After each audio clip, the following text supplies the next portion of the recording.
안녕하십니까. KBS 9시 부산 뉴스입니다. 어제 감정 추정 사고가 난 스포츠센터가 전기 관련 점검에선 계속 합격을 받았지만 노후 전선 등에 대한 점검은 제대로 이루어지지 않은 것으로 KBS 취재 결과 드러났습니다. 허술한 법망 속에 낡은 전기 시설에 대한 안전관리 공백이 고스란히 드러난 셈입니다. 서정윤 기자의 보도입니다. 감전 추정 사고로 2명의 사상자가 발생한 스포츠센터.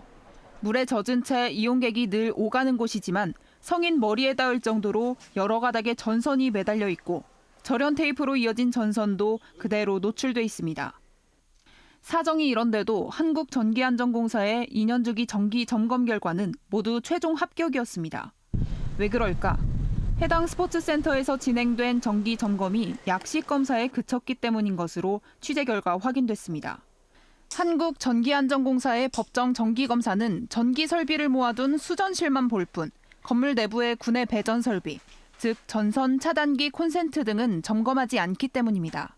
그래서 사고가 난 센터 내 수영장 점검이 제대로 이뤄지지 않은 겁니다. 점검 공백, 안전관리 사각지대였습니다. 지하실에 있는 그 부분만 보는 거지 수영장을 따로 보진 않기 때문에 그 부분은 보지 못한다. 1년에 2차례 진행하는 자치단체 점검도 문제입니다. 중구청이 지난해 11월 해당 스포츠센터 전기시설 등을 점검했지만 그 결과는 모두 양호. 직원 1명이 나가 눈으로 살펴보는 게 전부였습니다. 누전 차단기가 작동이 되려면은 거의 가부하가 걸린다든지 이런 부분이 있어야 되는데 그런 것까지는 확인을 저희들은 못했습니다. 경찰은 국과수 등과 함께 다음 주 합동 감식을 벌여 누전 차단기 작동 여부 등 사고 경위를 조사할 방침입니다. KBS 뉴스 서정윤입니다. 대형 산불이 나면 진화도 어렵지만 산림 복구는 더 힘겹습니다. 산불이 한번 휩쓸고 간 자리는 복구에만 30년 넘게 걸립니다. 몇 년 동안 수십 헥타르의 피해를 본 부산의 산불 현장은 지금 어떨까요? 김아른의 기자가 돌아봤습니다. 부산 운봉산 자락, 산 꼭대기에 황토색 맨땅이 고스란히 드러났습니다. 산불이 덮쳐 인공 조림이 이뤄진 자리에는 높이가 3m가량, 새로 심은 어린 나무가 세워졌습니다. 당시 불에 탄 나무들은 지금까지 아무렇게나 방치돼 있습니다. 산불 피해를 입고 벌목한 나무인데요. 폭우와 같은 재난 상황에서는 경사로 곳곳에 쌓여 있어 산사태와 같은 2차 피해를 일으킬 수 있습니다. 운봉산은 2019년 산불로 47헥타르의 산림 피해를 입었습니다. 이 가운데 27헥타르는 인공 복원, 20헥타르는 자연 복원 중입니다. 자연으로 복원되는 지역들도 나무가 성장하는 데는 우리나라와 같은 온대림의 경우에는 20년, 길게는 한 30년 정도. 2022년 산불로 20헥타르의 피해를 본 부산 9산. 산 전체가 푸르러 보이지만 자세히 들여다보면 수풀 사이로 잎을 내지 못해 죽은 나무들이 속속 눈에 띕니다. 산불 진화 작업이 진행됐던 임도입니다. 산불이 난 지 3년이 지났지만 나무 곳곳에 그을린 자국이 고스란히 남아 있습니다. 9산은 인공 복원조차 어렵습니다. 산 대부분이 암석이라 나무를 베어내면 산을 지탱하는 힘이 약해져 오히려 산사태 위험이 커집니다. 그래서 복구 시간이 긴 자연 복원을 택할 수밖에 없습니다. 이렇게 대형 산불은 순식간이지만 산림 복구는 최소 30년입니다. KBS 뉴스 김아른입니다.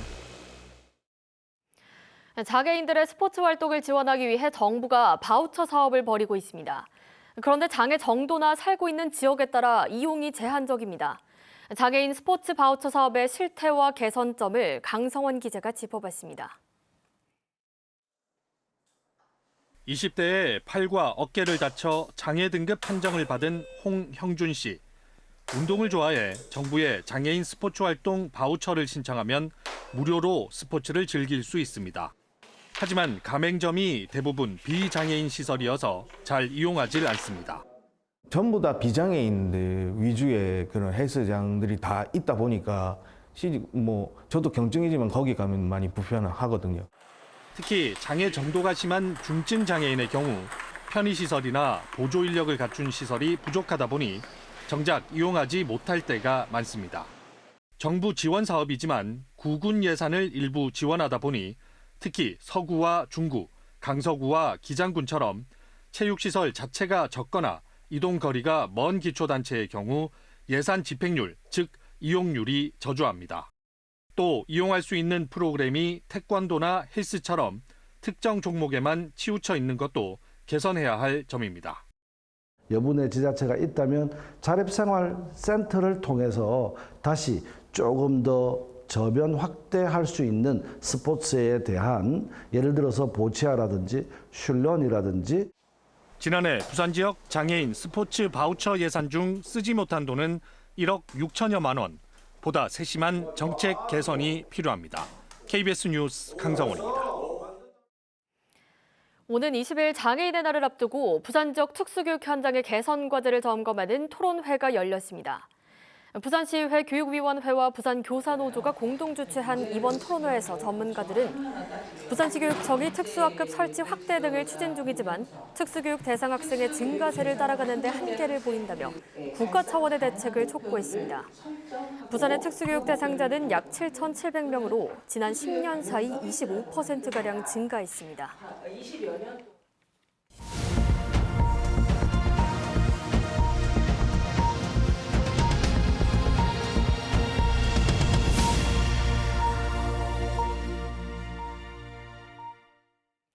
더불어민주당 이재명 대선 경선 후보가 해양수산부 부산 이전 의사를 표명했습니다.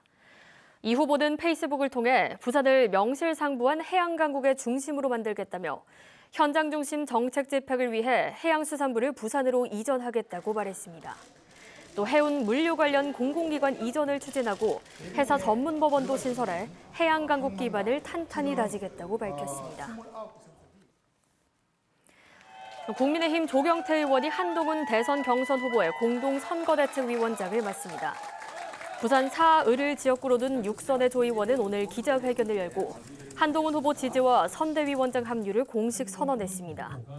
또 친한계로 거론되는 정성국 의원은 조직본부장을, 정현욱 의원은 미디어 메시지 본부장을 맡을 것으로 알려졌습니다.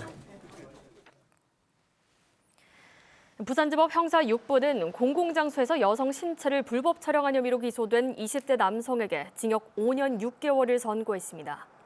이 남성은 2018년 11월부터 지난해 8월까지 화장실과 탈의실 등의 휴대전화를 숨겨 다른 사람의 신체를 400차례 넘게 몰래 촬영한 혐의를 받고 있습니다.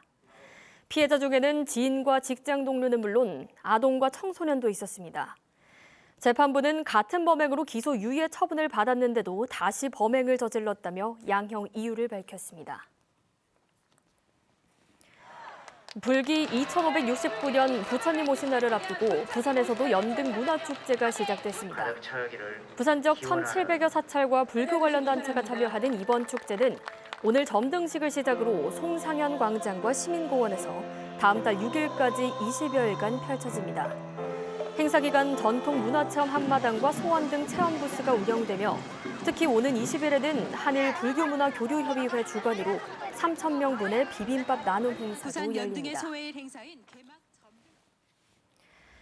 오늘 저녁 6시 반쯤 부산시 사하구 감천항 인근 해상에서 이동 중이던 80톤급 예인선에 불이 났습니다. 신고를 받고 출동한 해경은 경비함정 4척과 구조대 등을 급파해 선장 등 탑승자 4명을 모두 구조했습니다. 해경은 화재 원인과 피해 규모 등을 조사하고 있습니다. 부산 뉴스를 마칩니다. 고맙습니다.